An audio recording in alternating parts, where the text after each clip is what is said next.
দফতরে ঠান্ডা ঘরে বসে সরকারি কাজের অগ্রগতি সংক্রান্ত রিপোর্ট আর জমা দিতে পারবেন না আধিকারিকেরা। সশরীরে তাদের যেতে হবে মাঠে ময়দানে। ফাঁকিবাজি ধরতে নতুন অ্যাপ আনছে রাজ্য সরকার।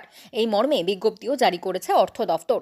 সে বিজ্ঞপ্তির ভিত্তিতে নবান্ন ইতিমধ্যেই একটি হেল্প ডেস্কও তৈরি করেছে।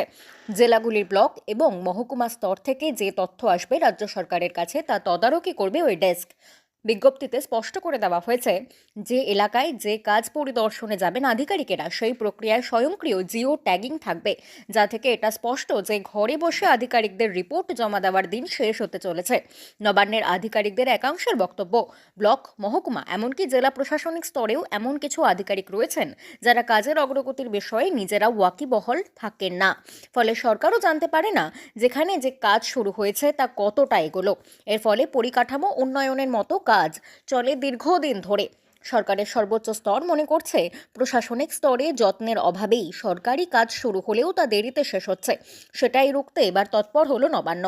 বাংলা খবর, আপনার রাজনীতি, আপনার আওয়াজ।